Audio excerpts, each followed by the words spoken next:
Welcome Beyond the Text by 6-7. Today, we're standing on the edge of a cliff, a psychological cliff.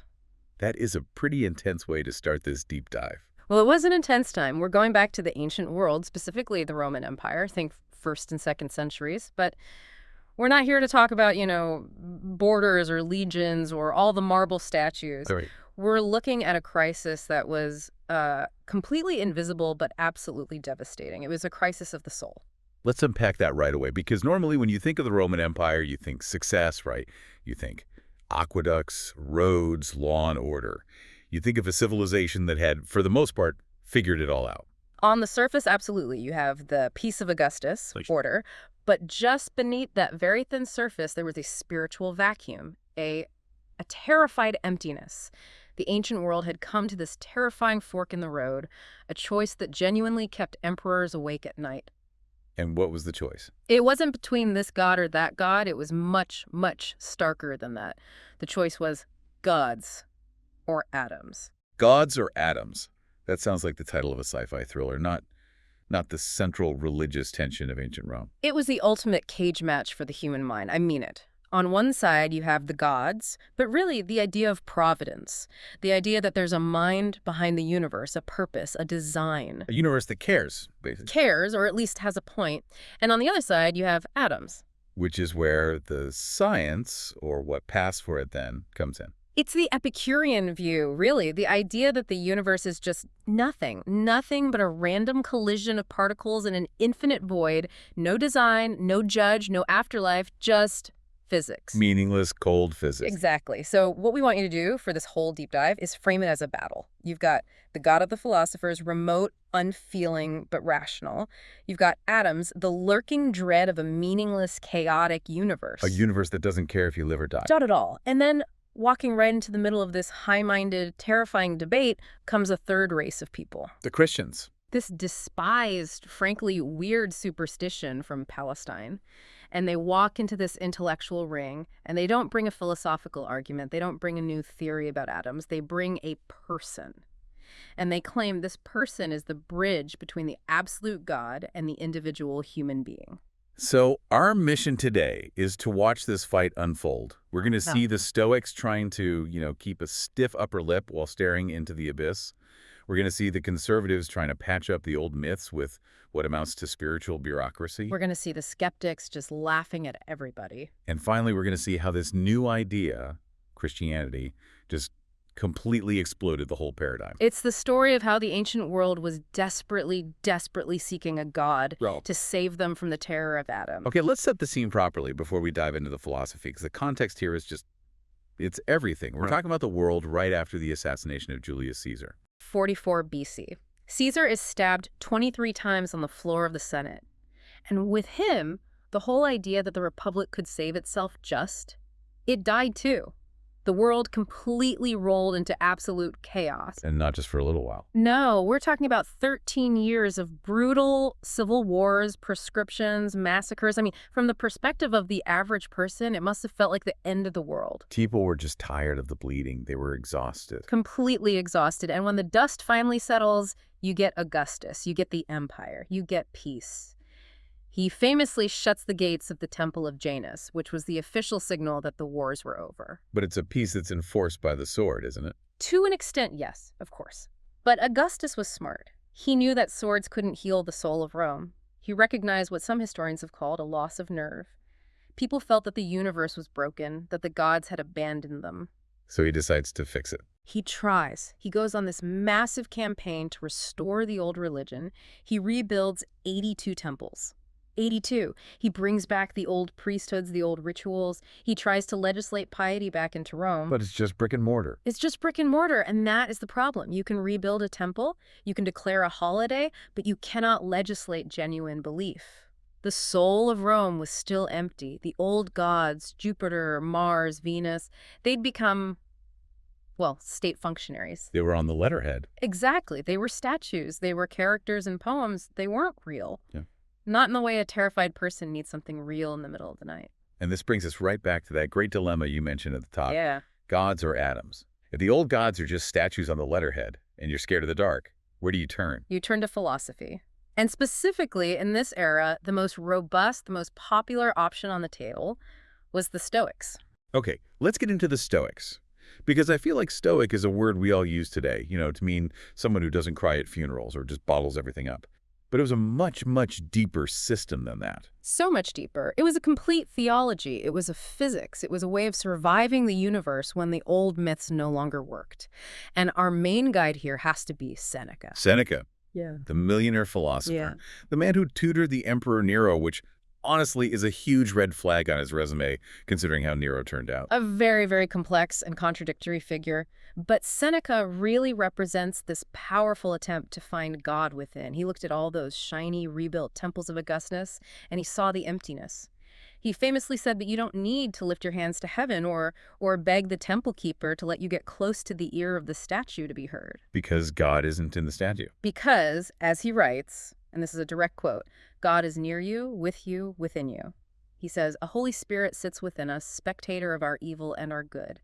Hang on a second. Holy Spirit, that sounds incredibly Christian. Are we sure he wasn't secretly reading St. Paul on the side? It sounds Christian to our ears, but the meaning is radically different. We have to be really careful with the language here. For Seneca, this Holy Spirit isn't a person. It's definitely not a loving father. It is reason, it is nature, it's the logos. The logos, that's a key term we need to pin down. It's maybe the key term. It means the rational principle, the operating system that governs the entire universe. Think of it like gravity, logic, cause and effect, all rolled into one divine intelligence. Seneca is saying that a spark of that universal logic, that divine fire, is inside you. Okay, so it offers you a kind of dignity. You're not just a meaningless speck, you are a part of the great machine. Precisely. It gives you the dignity of being a part of the whole. But, and here's the fatal flaw, and the sources really hammer this home, the Stoic God doesn't love you. He doesn't care about you as an individual. Not at all. The Stoic God just is. It's like the number pi. You can admire pi, you can respect it, you can align your mind with its logic, but pi doesn't care if you're hurting. So if you're suffering, if your business fails, if you get sick, Seneca's advice is basically, suck it up, you're part of the cosmic equation. Essentially, yes. In much more elegant language, of course. He tells you to be self-sufficient. He says, and this is another wild quote, the wise man is peer of the gods. Peer to the gods. That sounds incredibly arrogant. It does sound arrogant, but it's actually the arrogance of despair. Because think about what it implies. If you aren't a peer of the gods, if you aren't strong enough to stand completely alone, who is going to help you? No one. No one. In the Stoic worldview, there is no savior. There is no grace. There is no divine rescue. You have to save yourself by sheer force of will. You have to build an impenetrable fortress in your mind so that nothing can ever hurt you. It just sounds exhausting. It is unbelievably exhausting. And this brings us to probably the most tragic figure in our entire stack of sources today. A man who lived this exhaustion every single day of his adult life. The Emperor Marcus Aurelius. The philosopher king. I always picture him sitting in some drafty tent on the Danube frontier, fighting off barbarian invasions by day, and then writing this private diary by night. The Meditations, which were never meant to be published, by the way. This was his private journal. And when you read it, it's just heartbreaking. It doesn't read like the confident thoughts of a world conqueror. It reads like the journal of a man who is maybe clinically depressed and is desperately trying to talk himself out of it with philosophy. It is the ultimate document of the age's despair. Here you have the most powerful man on the face of the earth. He can have anything he wants, and yet he is shouting into the void night after night. He is absolutely haunted by that central antithesis we started with. Gods or atoms? He just keeps coming back to it over and over. It's the framework of his entire mental struggle. He'll write things like, either there is a providence, meaning a god, an order, a mind behind it all, or there is a welter of atoms, a meaningless sludge. Let's define atoms a bit more clearly here, just so we really feel the weight of what he's afraid of. Right, so this is the Epicurean alternative that was always lurking in the background. If the universe is just atoms, it means everything is an accident. Your birth is an accident. Your life is an accident. Rome is an accident. Your death is just the batteries running out. There's no meaning. There's no ultimate justice. Nothing matters. And that absolutely terrified him, because if it's all just atoms, then what is the Roman Empire? What is his duty? Why is he freezing on the frontier? It's all for nothing. He uses this incredibly graphic, almost visceral language to describe the atom's worldview. He talks about the rottenness of material substance. I have the quote right here. He calls life Water, dust, bones, stench. Stench. Can you imagine? The Emperor of Rome. He looks at the purple robes of his office, the ultimate symbol of his supreme power, and he writes in his diary, "This is just sheep's wool dyed in the blood of a shellfish." He deconstructs his own reality, trying to strip it of value, to stop caring about it, to protect himself. He's trying to detach himself from it all. He's trying to survive. He's trying to force himself to choose provenance, to believe in the logos. He keeps telling himself, I'm a part of the whole. I have a duty to my fellow citizens of the cosmos. But you can just feel the doubt gnawing at him. He performs the public sacrifices. He kills the white bulls for the state gods because it's his job. But in private. In private, in his diary, he's a man trying to stand up straight in a universe that might just be a random, meaningless accident. It's the ultimate expression of duty without hope. That is the perfect slogan for Stoicism, duty without hope. It's noble, no question, it's dignified, but my God, it is incredibly cold. And here's for you, the listener. Most people cannot build a life on duty without hope. It's not sustainable. It's too thin. It's not enough to get you through the day. It's far too thin. The average person, the shopkeeper, the soldier, the mother watching her child get sick, they needed something warmer. They needed the old gods to be real again. They needed to believe that when they prayed, someone was actually listening. Which brings us to our next major character in this drama. The man who tried to save the old faith. Plutarch? Plutarch. Well, Plutarch, he feels like that favorite, slightly conservative uncle who just wants everyone to get along and keep the old traditions alive. He's not as angsty as Marcus Aurelius. No, he is the genial old man of the ancient world. He's a priest at the Oracle of Delphi. He loves the festivals, the rituals, the old stories. And he sees this rising tide of atheism, people just openly saying the gods are fake. And he also sees the Stoics turning God into this abstract, cosmic gas, and he wants to save the color and the life of the old fae. But he has a massive, massive PR problem. And that problem is the mythology itself. It's a huge problem, an absolute deal breaker for any educated person. I mean, let's be honest about it. The Greek myths are. Yeah. They're problematic. You have Zeus, who is a serial sexual predator turning into a swan or a bull to assault women. Yeah. You have gods who are constantly stealing, lying, cheating, murdering each other. Exactly. How does a moral, educated man like Plutarch, who believes in goodness and justice, worship that? That's the central contradiction. If you're a philosopher, you believe that God, by definition, must be good, pure goodness. But the myths, the sacred stories, say God is a rapist and a liar. So how do you possibly reconcile those two things? You can't just say, oh, it's all a metaphor for everything. That feels like a cop-out. So Plutarch's solution was a really clever theological innovation. He borrowed an idea from earlier thinkers like Plato and Xenocrates, and he basically expanded it into a full system. He introduced a bureaucracy of the supernatural. He brought in middle management. That's exactly it. Demons. Okay, we need to pause on this word demons, because when a modern listener hears that, they're thinking The Exorcist, spinning heads, green pea soup. Pure evil. Right, we need to completely wipe that image from our minds. In the original Greek sense, a demon wasn't necessarily evil. It was just an intermediary spirit, an in-between being. Think of the universe as a giant corporation. Okay, I'm with you. The supreme god, whether you call him Zeus or the One or the prime mover, he's a CEO, he's in the penthouse suite, way up high. He is pure, he is remote, he is utterly transcendent, he's thinking about cosmic strategy. He cannot, must not touch messy, corruptible matter. Right, the CEO doesn't come down to the factory floor to plunge the toilets. He doesn't plunge the toilets, and he doesn't handle customer service calls from mortals. So who handles all the day-to-day interactions with humanity? Who carries the prayers up and the blessings down? Who manages the sacrifices? Who is responsible for the messy, embarrassing myths? The demons. The middle managers. The middle managers. And just like in any big corporation, some of the middle managers are competent and helpful. Yeah. And some of them are petty tyrants. Some are bad demons. Ah, I see exactly where this is going. So when the old myths say that Zeus did something awful, Plutarch can say, oh, no. The supreme god, the CEO, would never do that.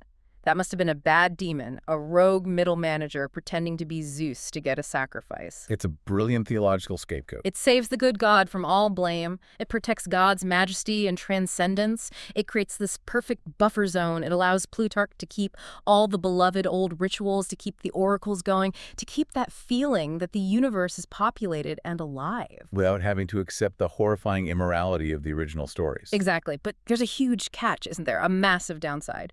because now you've just filled the entire universe with these invisible, unpredictable spirits. A huge catch. If the air around you is thick with these invisible beings, some good, some bad, some just irritable, some actively malicious, then your entire life becomes this terrified game of appeasement. You're constantly looking over your shoulder. Constantly. Did I just offend the demon of the river by tossing that rock? Did I forget the proper little sacrifice for the demon of my own threshold? Plutarch was trying to fight what he saw as superstition, but his system actually, ironically, encouraged it. It bureaucratized the supernatural, but it didn't solve the fear. It just gave the fear 1,000 different names. So let's just recap the landscape we've painted. On one hand, you have the Stoics with their cold, distant, rational God. It offers dignity, but absolutely no hope.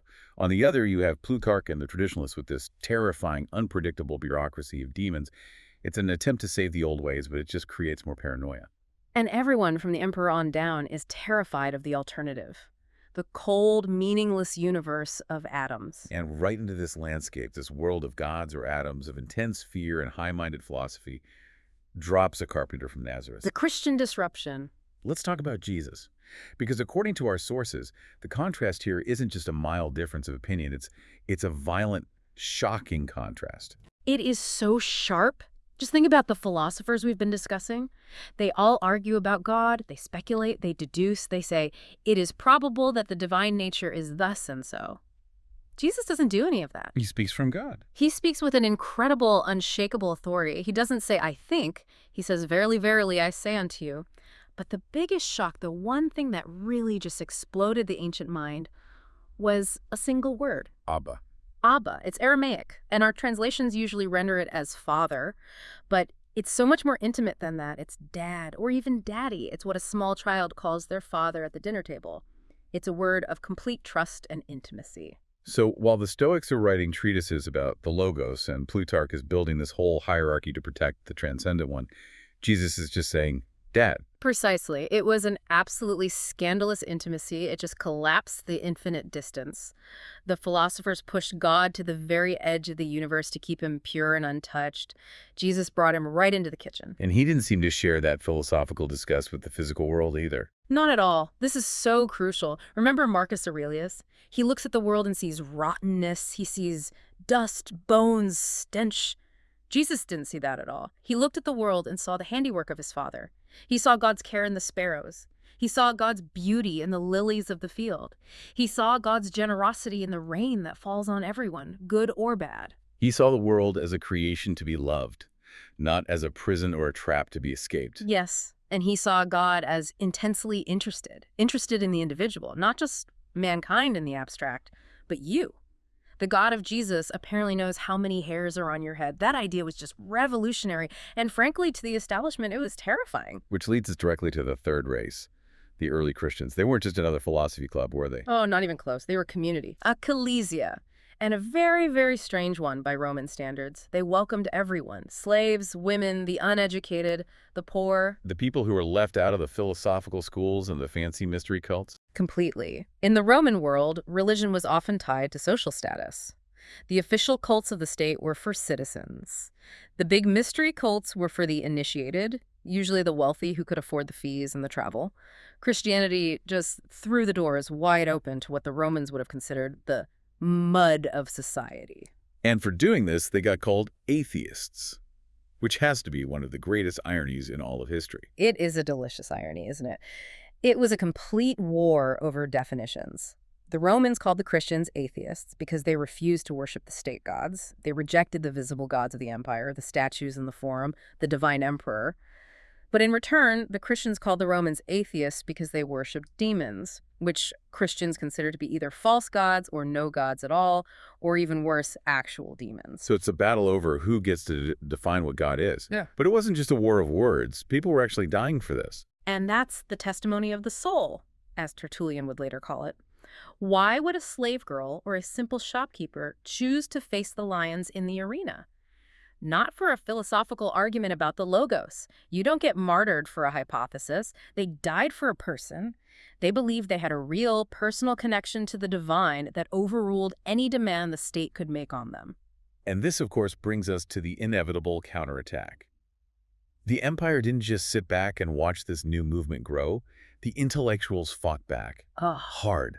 And we have to talk about Celsus. Celsus, the first great literary opponent of Christianity, probably writing around 170 AD. Celsus is so fascinating because he isn't just, yelling and sputtering. He has a coherent, intelligent argument, and he is genuinely deeply offended by these Christians. He is offended by their arrogance. That's the core of it. He attacks their anthropocentrism, this bizarre belief that humans are the absolute center of the entire universe. And this is where we get the famous Frog Council analogy. The Frog Council. It's such a brilliant, biting piece of satire, Celsus says. Imagine a swamp, and in that swamp, there's a council of frogs sitting on a lily pad, or maybe as worms in a mud puddle, and they are all croaking to each other very seriously. Okay, I'm picturing the frogs. What are they croaking about? They're saying, God has forsaken the whole universe. He's ignored the stars, the heavens, the vastness of the cosmos, and he has come down to dwell with us, the frogs, alone. We are the special ones. To us alone, he sends his messengers. We are the reason the entire world was created. Celsus says that is exactly what the Jews and the Christians sound like to him. These absolute nobodies in a forgotten corner of the empire, claiming that the infinite God of the universe cares specifically and uniquely about them. He just thinks it's ludicrous. I can see the power of the insult. It's very vivid. But let's play devil's advocate for Celsus for a moment. It's not just snobbery, is it? There's a real philosophical logic to his anger. If you genuinely believe that God is the supreme intellect, the silent, perfect architect of the stars, surely it is the height of arrogance to think he's micromanaging your little personal problems. That's precisely Celsus's point. It's a matter of scale. It's about proportion. To Celsus, the Christians aren't just wrong. They're cosmic narcissists. They are taking this vast, incomprehensible God and shrinking him down to fit in their own little mud puddle. Right. They are making the universal God into a parochial tribal deity. Exactly. And to a Roman philosopher who has spent his entire life contemplating the sheer vastness of the Logos, that is deeply offensive. But Celsus has an even deeper, more technical philosophical objection. It's about the very idea of the Incarnation. The idea that God could become a man. Yes. And for the Greek-trained mind, this is the ultimate stumbling block. Here is the logic. God, by definition, is good and beautiful. He is perfection. Now, if you're perfect, can you change? No, because if you change, you must be changing for the worse. Otherwise, you weren't perfect to begin with. Logic 101. A change from perfection is necessarily a change to imperfection. Therefore, Celsus argues, the Incarnation is impossible. It is impious even to think about it. Because if God comes down to earth and becomes a human, he is moving from better to worse. From perfection to the messiness of the flesh. It pollutes God. It degrades the divine. Celsus argues that if God wanted to save the world, he is omnipotent. He could just fix it by a mere act of will from on high. He wouldn't need to go through this messy, undignified process of being born in a stable, getting dirty, and getting himself crucified like a common criminal. It makes God seem weak and small. He also famously attacks their recruitment policy. Oh, yes. He's disgusted by it. He quotes the Christians as saying, "Whosoever is a sinner, a fool, or a child, let him come." And Celsus says, look, the other mystery cults, they invite the pure, the wise, the educated. But you Christians, you actively seek out the dregs of society. He says, you preach to washerwomen and cobblers and children in the marketplace. He sees it as a religion for the ignorant. So we have the insult of the frogs and the logical problem of the Incarnation. We also have another kind of attack, pure satire. The laughing atheist, Lucian. Lucian of Samosata, a totally different flavor of critic. Celsus was serious. He was a conservative trying to save the traditional order. Lucian just wanted to watch the whole world burn with laughter. He mocked absolutely everyone. Everyone. The Stoic philosophers, the pagan oracles, and yes, the Christians. He saw the whole religious enterprise, all of it, as human vanity and foolishness. And we have to talk about the Peregrinus incident, because this story he tells really highlights how an educated outsider saw the early Christians. Peregrinus was a real person, a cynic philosopher, a kind of wandering spiritual showman, and by Lucian's account, a total charlatan. Lucian tells the satirical story of how Peregrinus, in his travels, fell in with the Christians in Palestine, and he just completely duped them. How did he do it? He quickly learned their jargon, became a prophet and a leader among them. He wrote books for them, interpreted their scriptures, and the Christians, being these simple, trusting souls, treated him like a god. They gave him money, they fed him, they supported him completely. When he got thrown in prison, these poor Christians brought him fancy meals and tried to bribe the guards to get him out. So Lucian's portrait of them isn't as dangerous revolutionaries, but as Gullible suckers. Exactly. Simpletons. Nice people, he admits, but total idiots. He says they believe they're all brothers and they hold all their property in common, so if any clever charlatan comes along and learns their passwords and their little phrases, he can get rich quick off their sincerity. That is a real sting. It is. But Lucian's story ends even darker, and it's meant to show the madness of the age. Peregrinus, seeking the ultimate fame, eventually announces that he will commit suicide by burning himself to death at the Olympic Games. Just for the attention. The celebrity. The spectacle, the ultimate performance art. And he actually does it. He jumps into a pyre in front of a crowd. Lucian describes the whole thing with this morbid, detached amusement, even mentioning the smell of roasting flesh. Yikes. That's grim. It is. And Lucian uses this story to show the fanaticism and vanity he saw everywhere. He looks at the charlatan Peregrinus, he looks at the gullible Christians, and he just laughs at all of it. He represents the total exhaustion of the age. He asks the question, is any of this religious stuff true? And his answer is a resounding no. He's the specter of pure, cynical meaninglessness. So, okay, the Christians are getting hit from all sides. Right. The serious Stoics say they're irrational. The conservative Celsus says they're arrogant, blasphemous frogs. The satirist Lucian says they're just gullible fools. How do they possibly fight back against all that? They fight back by essentially stealing the enemy's weapons. Stealing their weapons? What do you mean? Their intellectual weapons, their philosophy. And this brings us to one of the most important figures in this whole transition, Clement of Alexandria. The great bridge builder. Clement is so fascinating because he is a top-tier intellectual.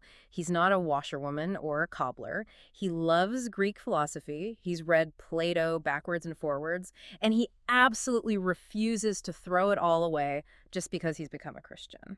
So he doesn't take the approach of Greek philosophy is pagan garbage, burn it all. Quite the opposite. He makes this incredibly bold argument. He says, Greek philosophy was a gift from God.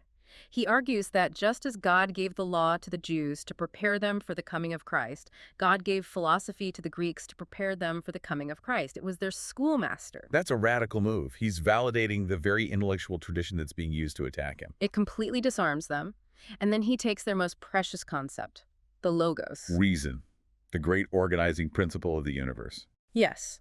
The Stoics believed the logos was the rational, divine principle that governed the entire cosmos.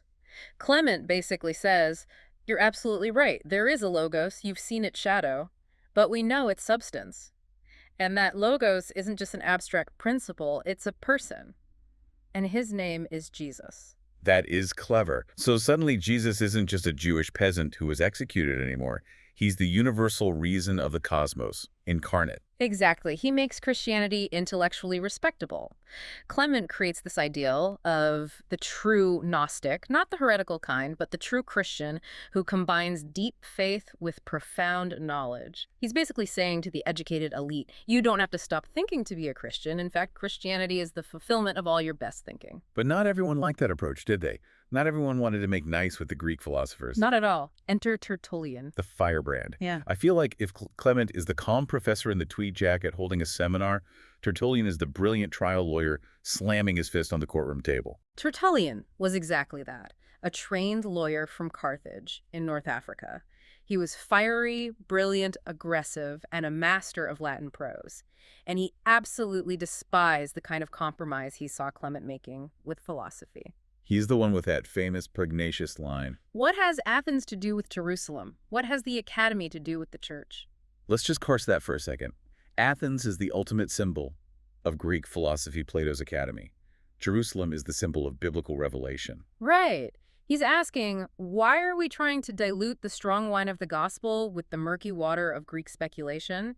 He argues that philosophy is actually the source of all heresy. He calls the philosophers the patriarchs of heretics. To Tertullian, that abstract, bloodless god of the philosophers isn't just boring, it's a dangerous fiction. He wants the God who actually does things, the God who thunders. He wants the God who bleeds. And he has this amazing psychological argument that's the complete opposite of Clement's intellectual one. He calls it the anima naturaliter Christiana. Which means the soul is naturally Christian. Exactly. Tertullian says, forget the books, forget the fancy schools of Athens, just look at the raw, untutored human soul. When an ordinary pagan man is terrified or startled or in deep distress, what does he cry out? Does he say, oh, by Jupiter's might, or Help me, Logos. No. He cries out, God help me, or great God. Tertullian says he appeals to the one God by pure instinct. This, for him, proves that deep down, beneath all the layers of culture and false myths, the human soul already knows the one true God. So it's the testimony of the soul's instinct versus the education of the mind. And Tertullian ferociously defends the very thing that Celsus mocked the most, the flesh, the incarnation. Celsus said it was impossible because it was illogical and undignified. Tertullian famously says, I believe it because it is absurd. Conedo quia absurdum. Right. He argues that a God who stays clean and distant and logical is a God a human could invent. But a God who gets his hands dirty, who allows himself to be born, to suffer, to die, who fully enters the mess of the flesh, that is a God who breaks all human categories. That is a God who must be real. And he also brings in these powerful Roman metaphors, doesn't he? Military ones. Oh, he loves them. He's writing for a Roman audience. So for him, life is a warfare, a militia. The Christian oath at baptism is a sacramentum, which was the same word used for the Roman soldiers' sacred oath of allegiance to the emperor. He rallied the Christians not as a gentle philosophy school, but as a disciplined army of God. Okay, so we've covered the whole landscape. We've seen the spiritual vacuum of the early empire. We've seen the cold comfort of Stoicism. We've seen Plutarch's terrified bureaucracy of spirits. We've seen the intellectual sneering of Celsus and the laughing nihilism of Lucian. And then the powerful Christian response, both the intellectual bridge building of Clement and the fiery fortress building of Tertullian. And the fundamental question just hangs there. Why did the frogs win? Yeah, why? Because on paper, they shouldn't have. Celsus and Plutarch and Marcus Aurelius, they had logic, tradition, high culture, and the power of the empire on their side. The Christians were, for a long time, just a bunch of nobodies. They had everything on their side, except for one critical thing. Their God was an abstraction or a committee or a distant, untouchable CEO. And you can't love a committee. You can't have a personal relationship with a hypothesis. You don't die for an abstract principle. The Christians have the person. They had a personality. They claimed to have a story that bridged that impossible gap between the absolute God and the individual person. They didn't just have a theory about love. They claimed to know love incarnate. They completely changed the conversation from gods or atoms to a universe grounded in love and personality. It's the huge shift from believing something is out there to believing someone is here. That's it, exactly. And that someone was compelling enough, personal enough to make the third race the movement that would eventually conquer the rest. So this is where it gets really interesting for us, looking back. We see this history, and it almost seems inevitable, doesn't it?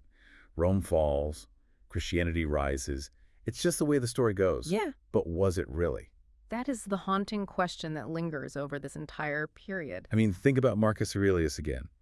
The most powerful man in the world, alone in his tent, terrified of the atoms, trying to psych himself up with a philosophy that offered duty, but no real hope. And on the other side, Celsus, the brilliant intellectual, offering a God who is too pure, too perfect, too distant to ever touch us or care about our messy lives. If you are an average person in the ancient world, and you have to choose between a cold, empty, meaningless universe of atoms on one side and a God who actually suffers with you on the other. Was the triumph of the Galilean, as the Emperor Julian would later call him, was it inevitable? Or was it the single strangest, most improbable accident in all of history? Because when you look at the odds, the frogs really should have just stayed in the marsh. It really makes you wonder about the fundamental human need, not just to believe, but to be known. And that, it turns out, might be a force more powerful than all the legions of Rome. And that's our deep dive for today. Thanks for joining us.